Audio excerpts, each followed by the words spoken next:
மகாராஷ்டிராவில் ஆட்சி அமைக்க சிவசேனாவுடன் பாஜக கூட்டணி அமைக்கும் என்று பலரும் ஆவலுடன் எதிர்பார்த்து வருகின்றனர். இந்நிலையில் தற்போது சிவசேனா தனது கட்சி எம்எல்ஏக்கள் மற்றும் முக்கிய தலைவர்களுடன் ஆலோசனை மேற்கொண்டு வருகிறது. இதுகுறித்து மும்பையிலிருந்து நமது சிறப்பு செய்தியாளர் சலீம் தரும் கூடுதல் தகவல்களை தற்போது பார்க்கலாம். சிவசேனா கட்சியினுடைய தலைவர் உத்தவ் தாக்கரே தொலைபேசியில் திரு அமித்ஷாவிடமும் திரு நரேந்திர மோடி அவர்களிடமும் சுமார் 10லிருந்து 12 நிமிடங்கள் பேசியதாக சொல்லப்படுகின்றது. எல்லோரும் நினைச்சிட்டு இருந்தாங்க 99.9% பாஜகவும் சிவசேனாவும் தேர்தலுக்கு பிந்தைய கூட்டணி அமைத்துவிடும் அப்படின்னு சொல்லிட்டு. ஆனால் ஒரு பக்கம் இப்போ உத்தவ் தாக்கரே என்ன பண்ணிட்டு இருக்கார், அவருடைய 63 எம்எல்ஏக்களோட மீட்டிங் போட்டுட்டு இருக்கார்.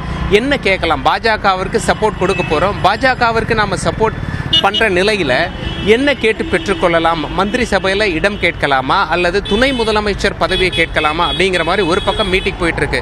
இன்னொரு பக்கம் பாஜக யோசிக்க ஆரம்பிச்சிட்டாங்க. சிவசேனாவோட கூட்டணி வச்சுக்கிறோம் அப்படின்னு சொன்னோம், ஏற்கனவே தேசியவாத காங்கிரஸ் நமக்கு சப்போர்ட் பண்றேன் அப்படின்னு சொல்லியிருக்காங்க வெளியிருந்து. ஆனா இப்ப சிவசேனா உடைய கூட்டணி அமைத்தால் ஒருவேளை சிவசேனா துணை முதலமைச்சர் பதவியை கேட்டு பெற்றுக்கொள்வார்களா, இத்தனை அமைச்சர்கள் நிச்சயம் சிவசேனாவிலிருந்து வேணும் அப்படின்னு சொல்லிட்டு கோரிக்கைகளை முன்வைப்பார்களா, இவர்களை சமாளிக்க முடியுமா, இவர்களுடன் கூட்டணி வைக்கலாமா என்ற கேள்வி இப்போது பாஜகவில் எழுந்திருப்பதாக நமக்கு பாஜக வட்டாரங்கள்லேருந்து தகவல்கள்லாம் தெரிவிக்கின்றன. ராஜ்நாத் சிங் இன்று மும்பையில் ஒரு மீட்டிங் நடக்கிறதாக இருந்தது.